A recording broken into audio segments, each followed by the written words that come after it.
4 قسم کی سپیشیز ہیں جی جس کے اوپر اتفاق ہے، جو سورۃ الانعام میں اللہ تعالیٰ نے 8 جانوروں کا ذکر کیا ہے جوڑوں کی فارم میں، تو وہ ٹوٹل 4 جوڑے بنے سورۃ الانعام کے اندر ہے۔ بہیمۃ الانعام، بے زبان مویشی، اس میں کہا گیا کہ بھیڑ اور بکری اور گائے اور اونٹ، یہ 4 ہے۔ باقی وہ جو مینڈا ہے وہ بھیڑ والی کیٹیگری میں فال کر، یہ 4 جوڑے بن کے 8 ہو گئے، تو یہ 4 سپیشیز ہیں جن کی قربانی ہے، بھیڑ، بکری، گائے اور اونٹ۔ اب اس میں یہ بھی کوئی تفریق نہیں ہے کہ میل ہے یا فیمیل، اس میں پریفر یہ ہے کہ دودھ دینے والی جانور کو نہ ذبح کیا جائے، دوسرے کوئی، لیکن فیمیل کی بھی قربانی لگ جائے۔ تو یہ 4 اقسام ہیں، اور اس میں سے بھیڑ اور بکری جو ہے وہ ایک ایک بندے کی طرف سے یا ایک ایک خاندان کی طرف سے ہوگی۔ رہا اونٹ اور گائے، اس کے اندر 7 لوگ شریک ہو سکتے ہیں، پریفریبلی یہی ہے۔ صحیح مسلم میں حدیث ہے، صلح حدیبیہ کے موقع پر نبی علیہ السلام نے جو عمرے کے لیے گئے ہوئے تھے، تو عمرے کے لیے بھی آپ حدیثات لے کے جا سکتے، تو 7 لوگوں کو گائے اور اونٹ میں شریک۔ جامعہ ترمذی میں ایک حدیث ہے کہ 10 لوگوں کو حج کے علاوہ قربانی کے موقع پہ کیا گیا۔ بعض لوگ اس حدیث کی صحت کے اوپر بھی گفتگو کرتے ہیں، حسن درجے کی روایت ہے، باقی احتیاط اسی میں ہی ہے کہ 7 حصے والی بات ہی پریفریبل ہے۔ شیعہ کے ہاں بھی جو اونٹ اور گائے ہے اس میں 7 حصے ہیں، مسلم شریف میں بھی 7 حصوں کا ذکر ہے، 10 بھی جواز کی تک موجود ہیں، اور یہ 7 حصے زیادہ سے زیادہ ہیں، 5 بھی رکھ سکتے، 5 بندے مل کے بھی ایک بیل لے سکتے، اور اس میں یہ نہیں ہے وہ کہتے ہیں نہیں لیں تو 5 لیکن اس سے 7 کریں، 5 پورے کر لیں اور باقی جو 2 بچے نا اس کے پھر 5 کر کے تھوڑے تھوڑے سب کو دیں، تو میتھمیٹیکلی تو لگ بشکار ہے، جس کو کہتے ہیں یعنی کمر درمیان میں، آپ چاہے سرانے والی سائڈ پہ سر رکھیں چاہے وہ پانتی والی سائڈ پہ، لیکن یہ حنفی آپ چلے جائیں، یہ جو کچھ کر رہے ہوتے ہیں وہ باقاعدہ 5 اگر لوگ شریک ہیں تو وہ کہتے ہیں نہیں اس سے 7 ہی ہوں گے، 5 دیے جائیں گے اور جو باقی 2 بچیں گے وہ اس کے پھر 5 کر کے دیے جائیں، تو آپ ٹوٹل کی 5 کر لیں۔ اور اس میں بعض لوگ ہوشیار بننے کی کوشش کرتے ہیں کہ تھوڑا سا کوئی امیر آدمی ہے نا تو وہ اچھا گوشت اپنی طرف لے جاتا ہے، یہ نہیں ہونا چاہیے، وہ ایکولی گوشت ڈیوائیڈ ہوگا، یہ نہیں ہے کہ ایک صرف گول بوٹی لے جائے گا، دوسرا صرف ہڈیاں لے کے چلا جائے گا، تیسرا صرف چربی اس کو دے دی جائے گی، نہیں، برابر ڈیوائیڈ، اور یہ یعنی انتظامیہ کی ذمہ داری ہے۔ بکری اور گائے، بکری اور بھیڑ یا دمبا، یہ ایک ایک خاندان کی طرف سے یا ایک ایک فرد کی طرف سے، اور گائے اور اونٹ میں 7 خاندان یعنی 7 افراد، وہ جو ہم پہلے ڈسکس کر چکے ہیں کہ خاندان کی طرف کافی ہے۔ قربانی کے جانور کی عمر کا تو اس طریقے سے ذکر نہیں ہے، صحیح مسلم میں حدیث ہے کہ قربانی صرف مسنہ کی ہو، مسنہ کہتے ہیں دوندا جانور جس کے 2 دانت نکلے ہوئے ہوتے ہیں۔ اب بکری یا بکرا جو ہے یہ 1 سال گزارنے کے بعد دوسرے سال میں دوندا ہوتا ہے، 14 مہینے میں یا 16 مہینے۔ گائے جو ہے وہ 2 سال گزارنے کے بعد تیسرے سال میں جا کے مسنہ بنتی۔ اونٹ جو ہے وہ 4 سال گزارنے کے بعد 5ویں سال میں مسنہ ہوتا ہے۔ اس میں نشانی یہ ہوتی ہے کہ آپ اگر اس کا منہ کھولیں نا تو سینٹر میں 2 بڑے دانت آپ کو اوپر نکلے ہوئے نظر آتے ہیں۔ اب جن لوگوں کو عموماً پہچان نہیں ہے نا تو وہ تو اگر کوئی موٹا تازہ کھیرا بکرا بھی ہو یعنی جو دوندا نہیں ہے، اس کے سائیڈ والے دانت اگر توڑ دیے جائیں، سینٹر میں 2 دانت رکھے جائیں تو اس کو دوندا کر کے کوئی بیچ دے، لادہ بات ہے، وہ تو سائز ہی بہت بڑا فرق ہوتا ہے۔ جو عام جو سال والا جو بکرا ہے یا جو دوندا نہیں ہوا ہوا اس کے تو چھوٹے چھوٹے دانت ہوتے ہیں، یہ تو 2 بڑے دانت نکلتے ہیں نیچے کی سائڈ پہ، وہ آپ یوں کر کے دیکھ سکتے ہیں۔ تو کم از کم مسنہ ہونا چاہیے، اور پریفریبل بھی یہی ہے۔ بعض اوقات 4 سال کا بھی ہوتا ہے تو 4 اس کو چوگا کہہ دیتے ہیں، 4 دانت نکلے ہوئے ہیں، وہ پریفریبل نہیں نہ ہوتا، اس کا گوشت اتنا اچھا ہوتا ہے۔ بہترین جانور جو ہے وہ دوندا جانور جس کے 2 دانت نکلے ہوئے ہوں، یہ اس کی عمر ہونی چاہیے۔ باقی جو کہتے ہیں نا جی یہ پکا کھیر ہے، وہ ہے حدیث مسلم، اسی میں آگے الفاظ ہیں کہ مسنہ کی قربانی کرو، اور اگر تمہیں جانور نہ ملے تو جزع 1 سال کا بھی کفایت کرے گا۔ جزع کہتے ہیں بھیڑ یا دمبا جو 1 سال کا ہو۔ اور امام ترمذی بھی اس حدیث کو لے کے ہیں، نیچے انہوں نے کامنٹس کیے ہیں کہ اس میں بکری یا بکرا شامل نہیں ہے، صرف بھیڑ اور دمبے کے لیے ہے کہ وہ 1 سال کا بھی چل جائے گا، وہ بھی اس صورت میں اگر کسی کو مسنہ دوندا جانور نہ ملے، کیونکہ جزع کا لفظ مینڈے کے اوپر، بھیڑ کے اوپر، دمبے کے اوپر بولا جاتا ہے، بکرے کے اوپر، بکری کے اوپر نہیں بولا جاتا، نہ گائے کے اوپر، چاہے وہ جتنی مرضی کو موٹی تازی گائے ہے یا کوئی بیل ہے اور وہ نہیں ہے دوندی تو یا دوندا تو آپ اس کی قربانی نہیں، نشانی اس کے دانتوں کا چیک کر۔ سال عمر کہتے ہیں جی پکا سال کا، یار ہمیں پتہ ہے سال کا ہے، سال کے بعد تو کوئی بکرا جو ہے نا وہ دوندا ہوتا ہے، عموماً تو یہ 14ویں 13ویں 14ویں مہینے میں جا کے، بعض 15ویں مہینے میں جا کے اس کے 2 دانت نکل، یہ سال والا کانسیپٹ ہی غلط ہے، سال میں تو دوندا ہوتا ہی نہیں ہے جانور، سال کا کانسیپٹ اس حدیث میں جزع کے لیے، جزع جیم ذال عین اور اینڈ پہ ہاں آپ کہہ لیں یا تا کہہ لیں، اور وہ ہے بھیڑ، دمبا اور مینڈا، بکری، گائے، اونٹ. پریفریبل تو یہی ہے کہ 7 لوگ شریک ہوں. اس پہ میں نے کافی تحقیق کی ہے. اہل تشیع کے ہاں بھی 7 ملتا ہے، ہمارے ہاں بھی اہل سنت میں صحیح مسلم میں حدیث ہے، صلح حدیبیہ کے موقع پر نبی علیہ السلام نے گائے اور اونٹ میں 7 لوگ. البتہ ترمذی میں ایک روایت ہے کہ عید قربان کے اوپر 10 کو شریک کیا. بعض محدثین کہتے ہیں کہ عید قربان پہ 10 شریک ہو سکتے ہیں، لیکن حج کی قربانی میں 7 سے زیادہ لوگ شریک. تو بہتر یہ ہے کہ اس کو 7 تک ہی رکھیں، 7 والا قول ہی زیادہ مضبوط. 10 بھی کو کر لیتے ہیں اس کے اوپر فتویٰ نہیں لگاتے. اور یہ زیادہ سے زیادہ ہے 7 حصے، 5 بھی ہو سکتے ہیں، 3 بھی ہو سکتا ہے، ایک بندہ بھی ایک گائے دے سکتا ہے. زیادہ سے زیادہ 7. 2 بھائی مل کے ایک بکرا نہیں قربان کر سکتے، کیونکہ 2 خاندان الگ ہے نا. 2 بھائی مل کے ایک بیل تو دے سکتے ہیں کہ اس میں 2 حصے رکھ لیں. 7 تو زیادہ سے زیادہ 2 بھی رکھ سکتے ہیں، آدھا اس کا آدھا. لیکن بکری میں 2 نہیں نہ شریک ہو سکتے، کیونکہ ایک پوری جان آپ نے ایک خاندان کی طرف سے دینی ہے بکرے کی کیس میں، کیونکہ اس میں تو حصہ ہی ایک ہوتا ہے. تو 2 بھائی مل کے ایک بکرا نہ دیں، بلکہ وہ بکرا خریدنے کی بجائے وہ بکرے کے رقم آدھی کر لیں، تو 2 بھائی جو ہے وہ کسی تیسرے بندے کے بیل میں 2 حصے ڈال سکتے، اپنا اپنا حصہ ڈال. تو اس طرح کر لیں. بکرے میں 2 بھائی شریک. بھینس کے بارے میں اکثر پوچھ رہے ہوتے ہیں نا، وہ لوگ پوچھ رہے ہیں کہ انہوں نے خود بھی کبھی بھینس کی قربانی نہیں دی ہوتی. قربانی تو ہمیشہ بھینسے کی ہو رہی ہوتی ہے. کٹے دی تو کہتے ہیں نہیں، پوچھے نہیں بھینس کی قربانی ہو جاتی ہے. بھینس کی کون قربانی کرتا ہے؟ بھینس تو دودھ دے رہی ہوتی ہے. یہ جو پوچھ بھی رہے ہوتے ہیں ان کو کہ ذرا منڈی میں بھینسیں آئی ہوتی ہیں بکنے کے لیے یا بھینسیں آئے ہوتے ہیں؟ پہلی تو یہ پھکی ہے، جو پوچھے نا بھینس کی قربانی ہوتی ہے ان کو جی بھینس ہی تو تسی بھی نہیں دیندے. حنفی پوچھ رہے ہوتے ہیں نا بھینس حلال ہے یا حرام ہے. تو میں نے بہت پہلے ایک ویڈیو ریکارڈ کروا دی ہے، گھوڑا، بھینس، کینگرو، مرغی، انڈا، اس کے اوپر ایک ایک چیز میں نے کلیئر کی ہے. اور میں نے اس میں بتایا کہ آپ مجھے پہلے فقہ حنفی میں بتایا نا کینگرو حلال ہے یا حرام. تو امام حنیفہ نے تو کینگرو دیکھے ہی نہیں، ان کو تو پتہ ہی نہیں تھا. ظاہر اس زمانے میں تو آسٹریلیا کہاں تھا. آسٹریلیا تو زیادہ منظر عام پہ آیا جب یہ برٹن امپائر تھی، انہوں نے وہاں پہ جا کے وہ اپنے جو بھی ایک عیاشی کا اڈا بنایا تھا. تو آسٹریلیا تو اس وقت سامنے آیا تو کینگرو لوگوں کو پتہ چلنا شروع ہوا. پہلے لوگوں کو تو کینگرو کا پتہ ہی نہیں تھا. وہ آج کے دور کا مسئلہ ہے. تو بھینس کے بارے میں آپ کتاب الاجماع جو ہے آپ اٹھائیں، پہلے 300 سال میں کتاب لکھی گئی ہے، اس کا اردو میں ترجمہ بھی ہو چکا ہوا ہے. اس میں باقاعدہ لکھا ہے کہ اس بات پہ اجماع ہے کہ بھینس جو ہے وہ گائے کے حکم میں داخل ہے اور یہ بہیمۃ الانام میں آتی. تو ہمیں جو لغت کے لوگ ہیں یہ بتاتے ہیں کہ گائے اور بھینس ایک کیٹیگری میں فال کرتے، اگرچہ یہ اسپیشیز ڈیفرنٹ ہیں، لیکن اگر آپ اسے دقت نظر سے دیکھیں تو یہ ایک ہی جانور کی 2 اسپیشیز. عرب کے اندر گائے پائی جاتی ہے، ہمارے یہاں پہ بھینس پائی جاتی ہے. اچھا بھینسیں صرف ہمارے علاقے، آپ مصر میں چلے جائیں وہاں پہ بھی بھینسیں بہت. بھینس جو ہے وہ گائے کے حکم میں داخل ہے اور بھینس کی قربانی کا مسئلہ تو پھر حل ہو گیا. ویسے تو اس میں حنفی تو قائل ہیں بھینسے کی قربانی کے. اہل حدیث میں 2 گروہ ہیں، کچھ کہتے ہیں کر لیں، کچھ کہتے ہیں نہ کریں، اس لیے کہ یہ ان 4 بہیمۃ الانام میں نہیں آتے جس کا ذکر سورۃ الانعام میں آیا ہے، بکری، بھیڑ اور گائے اور اونٹ. چونکہ گائے کا ذکر آیا تو گائے کی سپیشیز میں یہ چیز داخل ہے. بھینس جاموس اسے کہا جاتا ہے، البقرہ اس کے لیے، یہ جاموس. تو جاموس اسی کیٹیگری میں فال کرتی ہے. لہذا میرا بھی یہی خیال ہے کہ بھینس کی قربانی بغیر کسی کراہت کے، یا بھینسے کی قربانی کہنا چاہیے، وہ گائے اور بیل کی قربانی کی کیٹیگری میں فال کرے گی اور اس میں کوئی حرج نہیں ہے. باقی جس کو کوئی زیادہ تقوی کا حیض ہے وہ بچنا چاہتا ہے ضرور بچے، کسی اور کے اوپر فتویٰ نہ لگائے. میں جن دنوں میں یہ کہتا بھی تھا کہ بہتر ہے کہ اس کی نہ دیں، میں اس وقت بھی یہی کہتا تھا. 2012 میں میری ایک ویڈیو ریکارڈ ہوئی تھی قربانی کے اوپر، مسئلہ 52.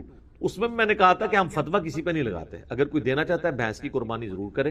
باقی پریفریبل ہے، بعض لوگ اس میں آرگومنٹ کرتے ہیں، میں نے بھی کیا تھا کہ ہرن کو ہم بکری کی کیٹیگری میں لا کے پھر ہرن بھی بہیمۃ الانام میں آتا ہے، کیونکہ اس کے بھی وہ پتہ نا پاؤں کے کھر کٹے ہوئے ہوتے ہیں. یہ بہیمۃ الانام کی نشانی ہے کہ وہ 2 کھر یوں کٹا ہوا ہوتا ہے، کٹ والا پاؤں ہوتا ہے ان کے. بعض گھوڑے کا پوچھ رہے ہوتے ہیں، گھوڑا اس میں نہیں آتا کیونکہ اس کے پاؤں کٹا ہوا نہیں، ویسے گھوڑا حلال ہے، اس پہ علیحدہ سے حدیث ہے. تو کہتے ہیں پھر کل کو ہرن کی بھی وہ قربانی کرے گا. بھئی ہرن بہیمۃ الانام میں آتا ضرور ہے، لیکن اس کیٹیگری میں جو قرآن میں 4 آئے ہیں اس میں. قرآن کی کیٹیگری میں، گائے کی کیٹیگری میں بھینس خود بخود فال کرتی ہے. لہذا بھینس یا بھینسے کی قربانی گویا گائے کی قربانی میں شامل ہے. اور یہ ہر علاقے کی اپنی غذا ہے. ہم لوگ تو یہ سرخ گوشت سے ڈرتے ہیں نا تھوڑا سا کھاتے ہوئے، بھینس کے گوشت کو. لیکن آپ اگر کے پی میں چلے جائیں نا تو ہمارے جو پٹھان بھائی ہیں نا وہ بھینس کا گوشت جو ہے زیادہ شوق سے کھاتے ہیں ایز کمپیئر ٹو گائے کے گوشت. تو لہٰذا بھینس کی یا بھینس کی قربانی آپ کو پوچھے اس کو کہنا بھینس چھوڑو، بھینسا کہا کرو، کیونکہ بھینس دودھ دیتی ہے، وہ کس نے قربان کرنی ہے؟ کوئی بیمار ہو جائے، کوئی بالکل لاغر ہو جائے،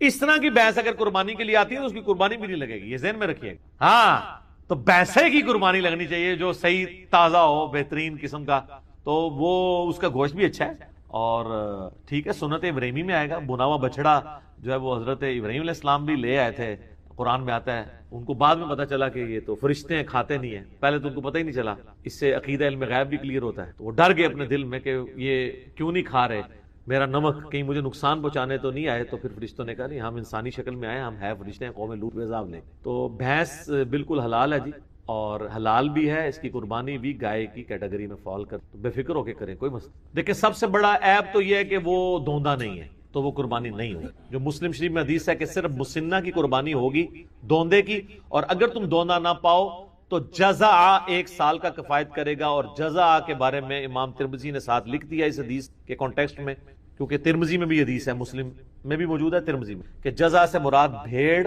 اور دمبا یا مینڈا آتا ہے، بکری اس میں فال نہیں، نہ گائے اور اونٹ، تو دوندے کی قربانی ہو، یہ تو ہوگی ایک بیسک۔ باقی جامع ترمذی، ابو داؤد، نسائی، ابن ماجہ میں کئی ایک احادیث ہیں جن میں نبی علیہ السلام نے فرمایا کہ کسی ایسے جانور کی قربانی نہ کرو جس کے کان کٹے ہوئے ہوں، سینگ ٹوٹا ہوا ہو، اس کے جسم پہ گوشت کم ہو، وہ لاغر ہو، وہ بیمار ہو، کوئی بھی اس کے اندر زہری عیب ہو، لنگڑا ہو، یہ سارے الفاظ ابو داؤد، ترمذی، ابن ماجہ، نسائی میں موجود۔ لنگڑا، سینگ ٹوٹا، لاغر، کانا، آنکھ نکلی ہوئی، یعنی جو ایک جانور کو دیکھ کے آپ کہہ سکتے ہیں یہ عیب ہے اس کے اندر، کان کٹا ہوا ہے، سینگ، بعض اوقات جینون کوئی ایسے بیل ہوتے ہیں جو جن کو ہم مونے بکریاں یا مونے بیل کہتے ہیں، جن کے وہ سینگ نہیں ہوتے، لیکن بعض اوقات ایسا بھی ہوتا ہے کہ ایک کا سینگ ٹوٹ گیا تو دوسرے کو وہ ریتی پھیر کے مونا کر لیتے ہیں۔ وہ ہم نے کسی ایکسپرٹ کو دکھانا ہے کہ یہ سینگ جو ہے یہ جینون مونا ہے یا یہ مونا کسی اسلامی بھائی نے بنا دیا اسے، ٹھیک ہے، کیونکہ ایک سینگ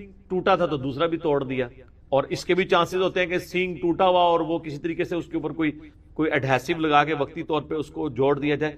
تو یہ جب آپ یہ سینگوں والی بھی کوئی بھی جانور آپ لیں نا تو اس کو ذرا زور سے پکڑ کے کھینچ لیا کریں، کیونکہ یہ بے شک ایلفی سے بھی جوڑا ہو نا وہ جھٹکا نہیں برداشت کرتی، الا یہ ہے کہ کوئی انجینئر ہو تو وہ اس میں کوئی پیچ فٹ کر دے تو ظاہر ہے وہ تو آپ جتنا 2 بندے بھی کھینچیں گے سینگ نہیں ٹوٹنے لگا، یہ پاسبل ہے۔ یہ جس طرح آپ کو پتا دانت ٹوٹ جائے نا تو ڈرل کر کے نا اس کا وہ فیمیل پورشن نیچے رکھتے ہیں، میل پورشن اوپر سے اس کو وہ چوڑی کے ساتھ کس دیتے ہیں، اگر اس طرح کا کوئی ڈرل کر کے وہ نیچے اس کے کوئی پھنسا دی جائے اس طریقے سے اس کا فیمیل پورشن اور اوپر سے سینگ میں وہ کر کے تو پھر تو ظاہر آپ کھینچیں گے بھی تو نہیں جائے گا۔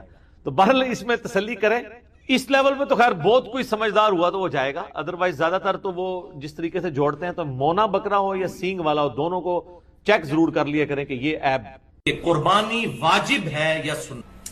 تو میں پہلے بتا چکا کہ اہل سنت اور اہل تشیع کا اجماع ہے اس بات پر کہ حج کی قربانی تو فرض ہے یا واجب، یہ دونوں انٹرچینجبل ورڈ استعمال ہوتے ہیں۔ البتہ جو عید قربان کی قربانی ہے اس میں سوائے حنفیوں کے باقی پوری امت کا اتفاق ہے، اہل سنت کا بھی اور اہل تشیع کا بھی، کہ یہ سنت مؤکدہ ہے، تاکید شدہ سنت ہے، کوئی عام سنت نہیں۔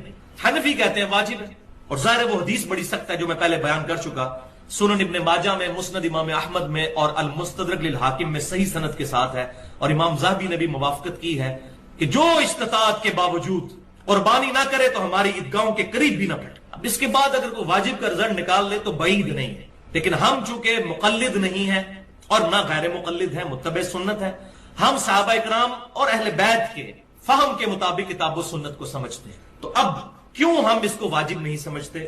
وہ دلیل ہے سنن الکبری البہیقی میں اور مصنف عبد الرزاق میں صحیح سند کے ساتھ کہ سیدنا ابو بکر و عمر رضی اللہ تعالی عنہما دونوں خلیفۃ المسلمین بعض اوقات جان بوجھ کر قربانی چھوڑ دیا کرتے تھے، صرف اس لیے کہ کہیں لوگ اس کو واجب نہ سمجھیں، یعنی استطاعت کے باوجود کبھی کبھار، ہمیشہ نہیں۔ اور سنت موقدہ کی تعریف بھی یہی ہے کہ ہمیشہ چھوڑنے والا جو ہے وہ گناہگار ہوگا، کبھی کبھار چھوڑنے والا گناہگار نہیں۔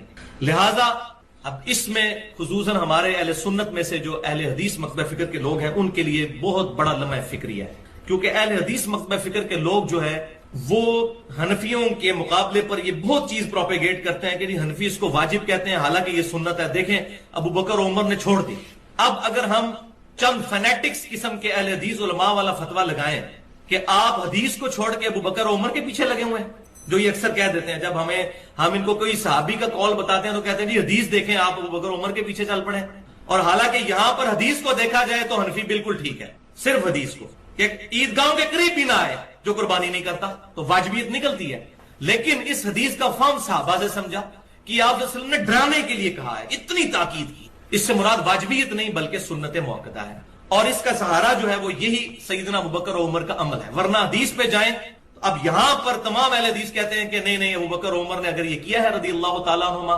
تو یہی وجہ ہے. تو ہم بھی کہتے ہیں بھائیو داڑھی کے مسئلے میں بھی جو عبداللہ بن عمر رضی اللہ تعالیٰ عنہما اور سیدنا ابو ہریرہ دو ہی راوی ہیں، داڑیاں بڑھاؤ اور مونچھیں پس کرو. اس حدیث کے دو ہی راوی ہیں اور دونوں مٹھی کے بعد داڑھی کاٹنے کے قائل تھے اور کاٹتے تھے.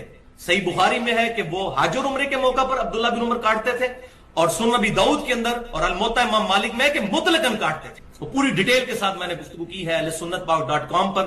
ابھی تک جن جن علماء نے سنی کسی کے پاس جواب نہیں ہے.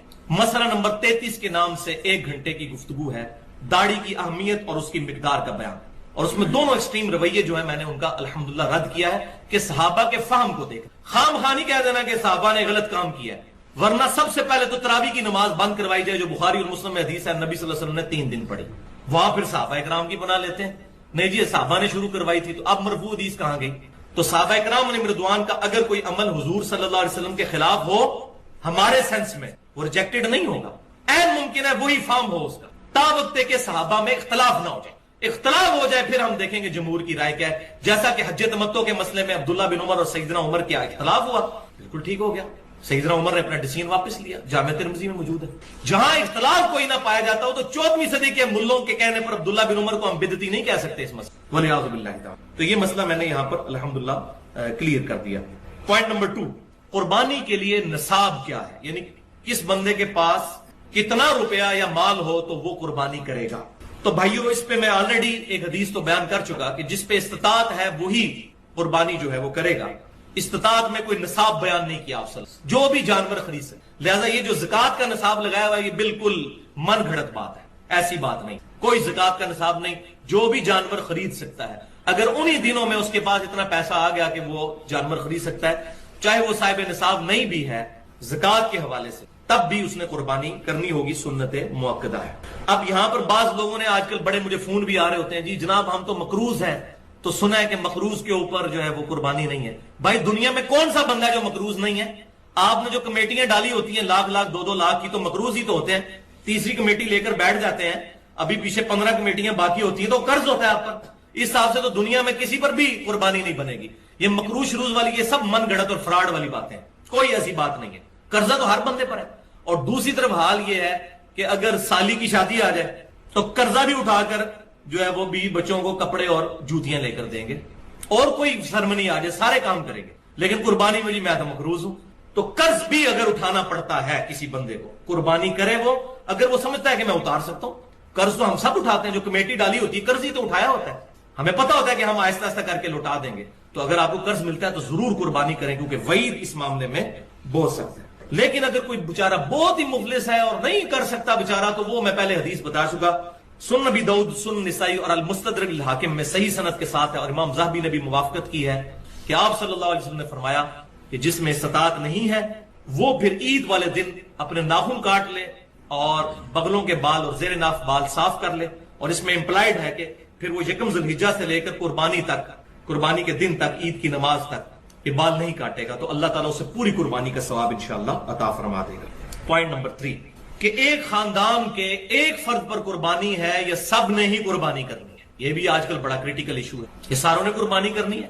ایک خاندان میں جتنے بندے ہیں اور سارے امیر ہیں تو کیا سارے ہی کریں گے؟ تو بہتر تو یہی ہے سارے ہی کریں. جتنا میٹھا ڈالیں گے اتنا ہی بہتر ہے، آخرت کے لیے سیف کریں اس کو، عبادت. لیکن دین کی طرف سے اوبلیگیشن ہے کہ ایک خاندان کی طرف سے ایک قربانی، ایک خاندان، ایک فیملی. اب فیملی یہ نہیں ہے کہ 5 بھائی ایک گھر میں شادی شدہ رہ رہے ہیں تو یہ ایک فیملی ہے، نہیں. ایک شادی شدہ بندہ اور اس کے بچے، یہ ایک فیملی. ایک گھر میں اگر 5 بھائی ہیں تو یہ 5 فیملی الگ الگ اپنی قربانی دیں. یہ نہیں ہے نہیں جی ہم تو ابا جی کو تنخواہ دیتے ہیں، ایک ابا جی نے قربانی کر دی سب کی طرف سے ہوگی، نہیں. باقی خرچے لادا لادا ہیں، قربانی کی باری ہے تو ابا جی دیں گے، نہیں. تو ایک خاندان، میاں بیوی اور بچے، وہ ایک خاندان تصور ہوں گے، ان کی طرف سے ایک قربانی. اور وہ ثبوت جامع ترمذی اور سنن ابن ماجہ میں صحیح سند کے ساتھ حدیث ہے.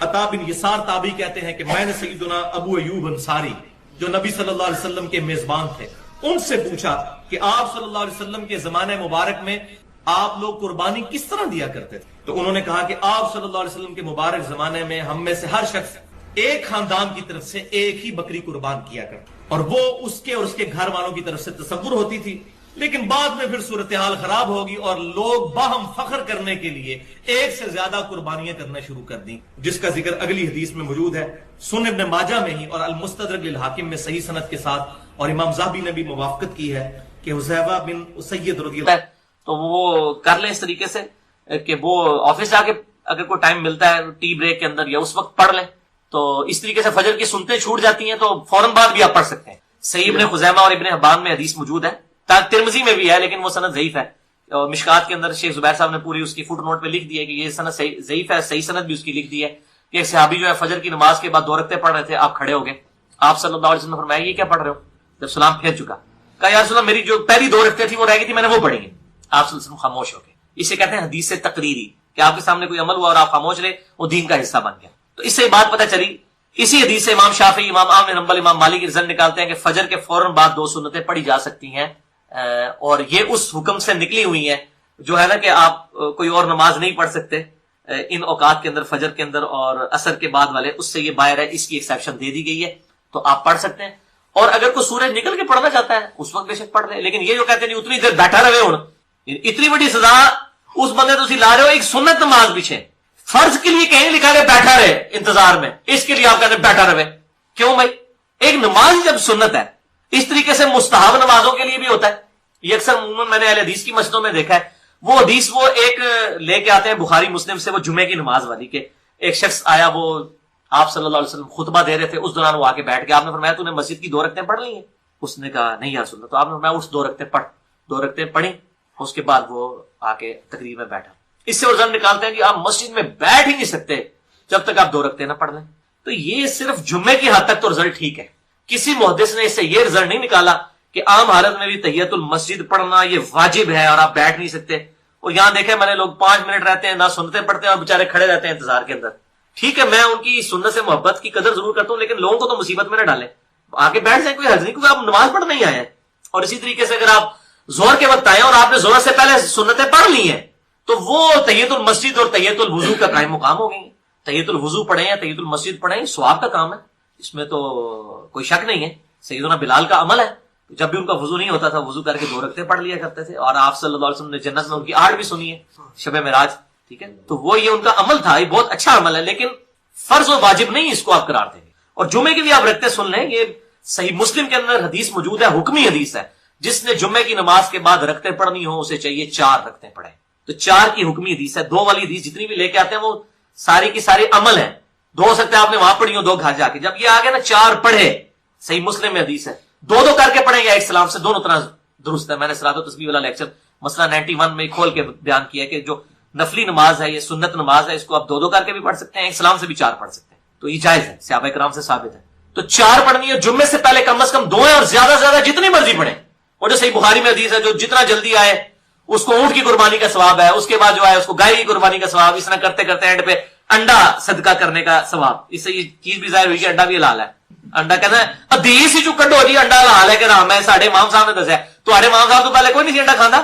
یہ ہے صدقہ صرف حلال چیز کا ہی ہوتا ہے، تو آخر میں جو ہے اس کو انڈے کا ثواب ملے گا۔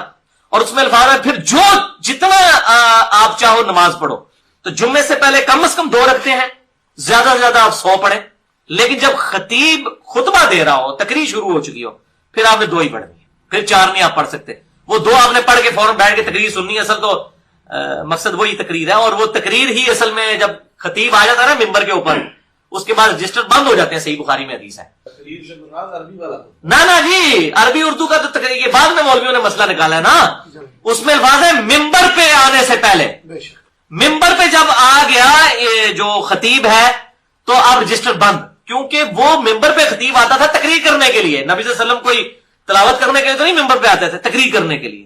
اب انہوں نے جو 2 ٹکڑے کر لیے نا، تقریر لادا اور وہ خطبہ لادا جس کو عربی والا خطبہ کہتے ہیں، تو وہ پھر آپ مسجد میں ممبر پہ نا آپ باہر تقریر کھڑے ہو کے مسجد میں ممبر پہ جو آپ آئیں گے تقریر کرنے یا خطبہ دینے، وہ آپ کا وہی شمار ہوگا۔ پھر ان کے ساتھ صحیح اشر کیا انہوں نے، جب انہوں نے فرق کیا اور لوگ پھر انہوں نے بھی عربی خطبے چنا کہتے ہیں تقریر کو ہی رکھو۔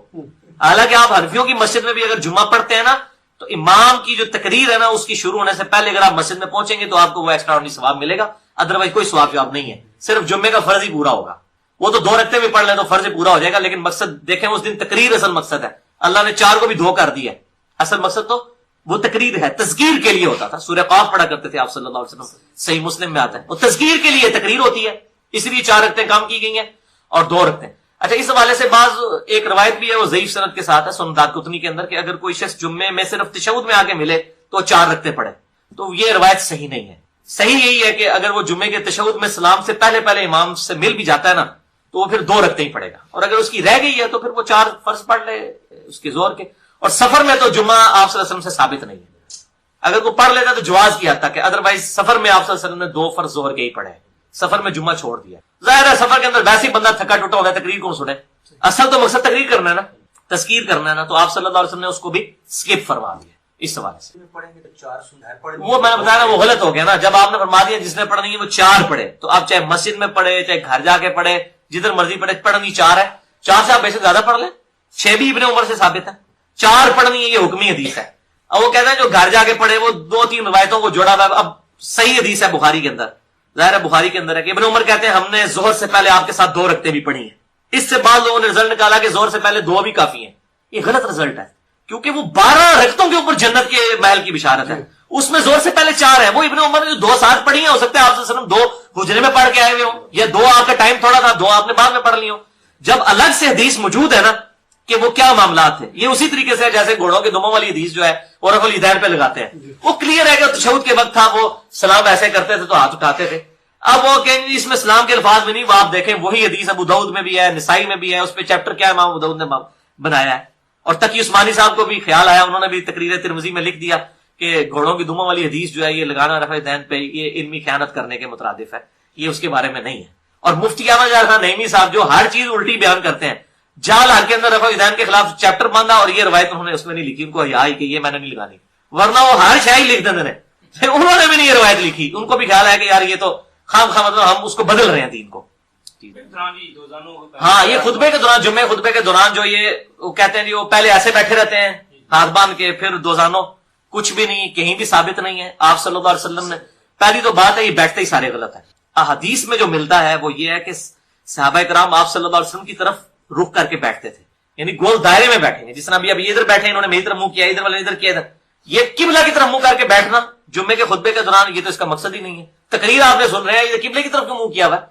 خطیب کی طرف منہ کرنا ہے اور ایسے دائرہ بنا کے اس کے گرد بیٹھے، وہ پورا سیمی سرکل بنا کے اس کی طرف متوجہ رہنا ہے. اور اس میں صرف آپ نے ایک چیز سے منع کیا، وہ ہے احتبا کر کے بیٹھنا. ویسے احتبا کرنا سنت ہے.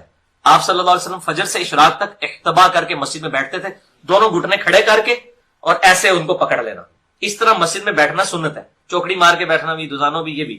لیکن آپ صلی اللہ علیہ وسلم کے ابو داؤد میں حدیث ہے کہ جمعے کے خطبے کے دوران ایسے کوئی نہ بیٹھے، کیونکہ اس میں ریلیکس ہوتا ہے، مطلب وہ نیند آ جاتی ہے، تو اٹینٹو ہو کے بیٹھنا ہے. اس کے علاوہ آپ جس طریقے مرضی سے بیٹھے وہ ٹھیک ہے.